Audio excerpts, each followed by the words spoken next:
This video is brought to you by NetSuite by Oracle. If you're a CEO who's tired of QuickBooks or tired of the nonsense of running multiple programs, then upgrade to NetSuite to more effectively run your company. On Sunday, the Tampa Bay Buccaneers beat the Kansas City Chiefs in the Super Bowl. The Buccaneers won 31-9. Kansas City did not score a touchdown the entire night. Now, it's Tuesday night for me. This will come out on Wednesday morning. I have now watched the Super Bowl 2 times since the game happened.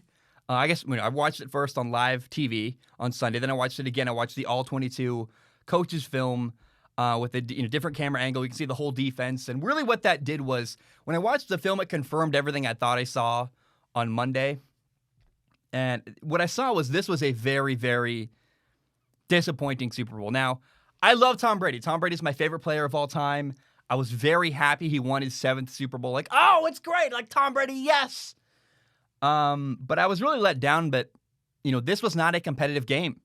This was not a fun, enjoyable, tense, interesting game. If this game was a movie, it would not be a thriller. It's like, oh, the good guys win by like 50. It's like an Avengers movie where it's easy and they just walk away.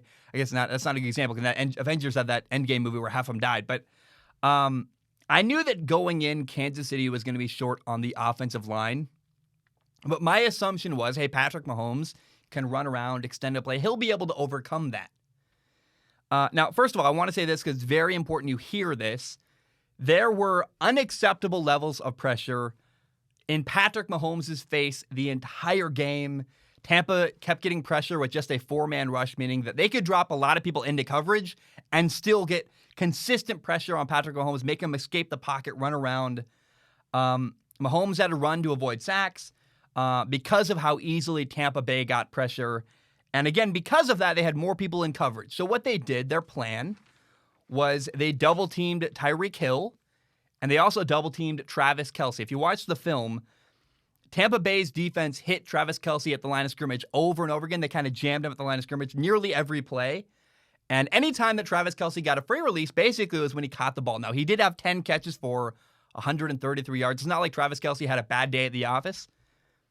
But overall, Tampa played great coverage. I was really impressed with the way they locked things down vertically.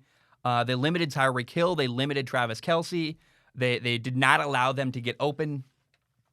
And going into the game, I said that I expected my one thing I expected from this game. I said a lot of things. But one of my predictions was, I believe we were going to see a play where we went, oh man, some kind of crazy highlight from Patrick Mahomes where he'd make a few crazy plays we'd talk about for weeks, and you'd see it on replay on SportsCenter and Instagram and Twitter, and everyone like a diving throw between the legs, upside down, backwards. And the reality is that Patrick Mahomes made those plays on Sunday.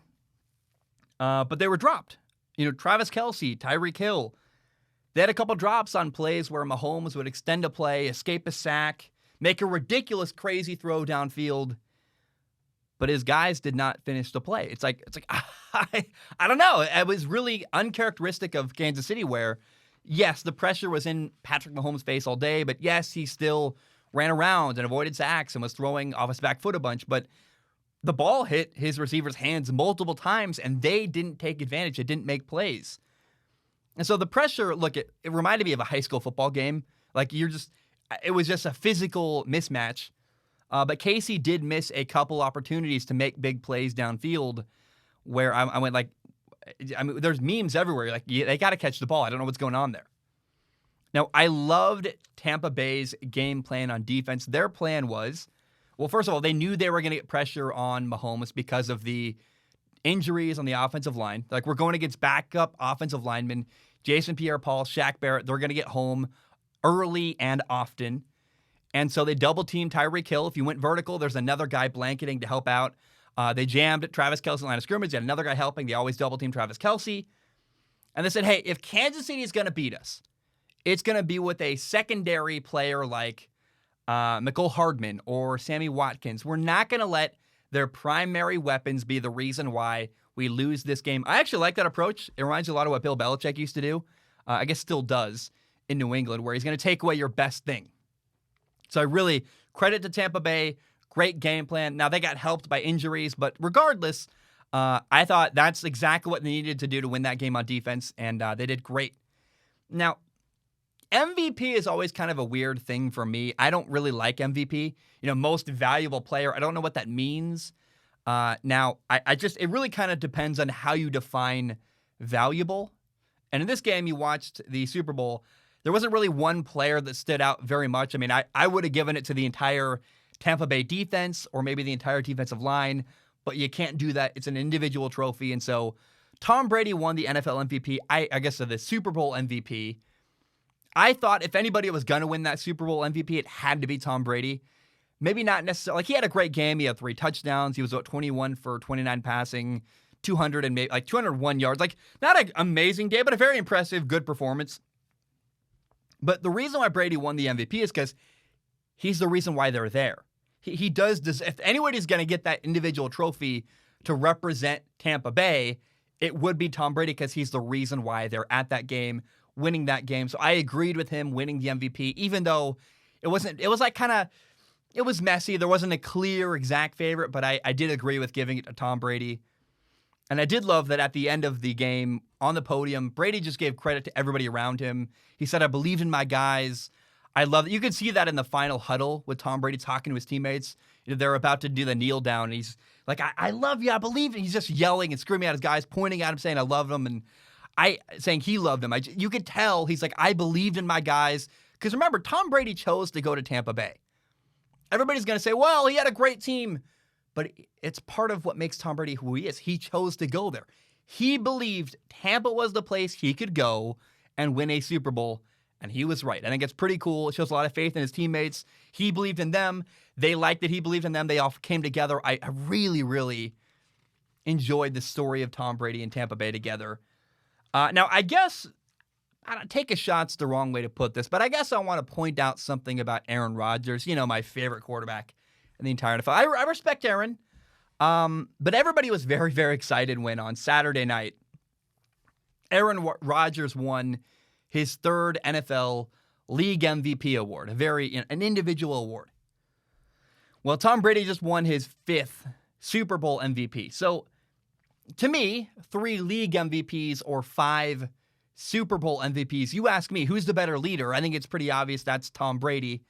Tom Brady also won his 7th Super Bowl trophy. That's crazy to me. He's got more Super Bowls by himself than any other franchise does. The Steelers have 6. The Patriots have 6. Tom Brady has 7. That's ridiculous. We're never going to see that again in our lifetime, I believe. Now, I remember doing a film analysis on Tom Brady last year saying, Tom can still play. Like everyone's saying he can't throw a deep ball. They're just flat wrong. I showed the film. Film doesn't lie. I was right. Nana nana boo boo. Gonna celebrate a little bit. But all in all, man, I really enjoyed it. I thought it was pretty cool that 2 people caught touchdowns for Tampa Bay in the Super Bowl. Rob Gronkowski had 2, and Antonio Brown caught a touchdown.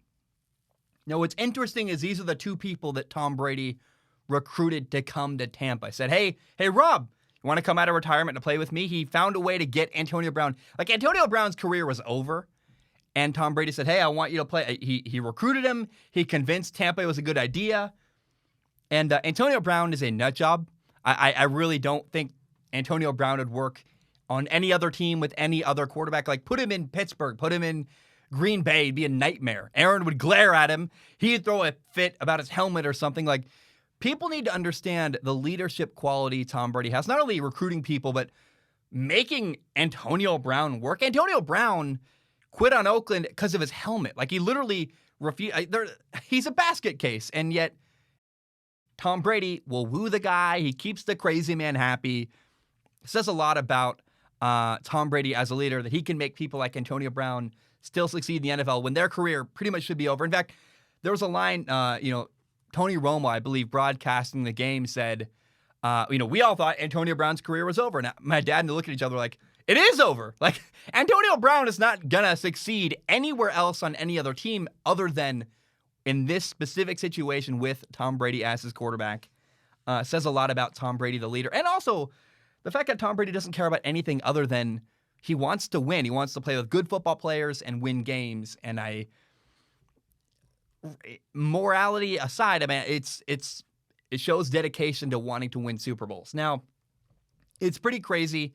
Obviously, we are never, ever going to see another athlete like Tom Brady again in our lifetime. I just don't think we're going to see another person dominate a sport like football, winning 7 championships over a 20-year span, especially in a contact sport. Like, what? Like, I guess maybe in bowling you could see something like that, but football, where you get the tar knocked out of you, we're not going to see that ever again.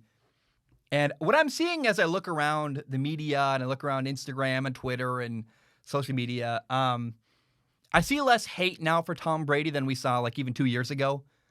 People kind of have a lot more respect for Tom Brady. He left New England. I think people who hated him, like Jets fans and Dolphins fans and Bills fans, can go, well, like, he doesn't terrorize us every year now. And it seems like even people who don't like Tom Brady still at least respect him. They found a way to go, you know what? I respect what you're doing. And kind of really what I find very fascinating about this run to a Super Bowl for Tom Brady, his 7th one, is that on this run, Tampa Bay beat 3 former Super Bowl MVP winning quarterbacks. They beat Drew Brees, Aaron Rodgers, and then Patrick Mahomes, all in that order. 3 future Hall of Fame quarterbacks. That's got to be some kind of crazy record like Rodgers, Brees, Mahomes, bang, bang, bang, back to back to back, beating all 3. That's a crazy, epic Super Bowl run. By the way, Tom Brady didn't even win his division this year. The Buccaneers did not win their division. I firmly believe that Tampa Bay is going to be better next year. This year was Tom Brady and Tampa Bay kind of throwing things together, making things work on the fly. Next year, Tampa's going to have more cohesion, a full offseason to prepare and get together, fewer growing pains. Remember, again, Tampa was a wild card team. They didn't win their division. So they are just scratching the surface of what they're capable of. I'm very excited for the future of Tom Brady and Tampa Bay. They're not going anywhere. They're going to be better next year.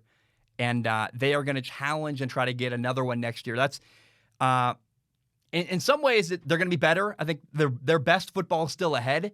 I also think it's a different kind of challenge when, your first one, you're so hungry to get there. Once you already have it, then you got to convince guys, hey, let's go get another one. Like, how many times do you climb a mountain and go, yeah, let's do that again immediately? That's what they got to convince people to do in Tampa Bay.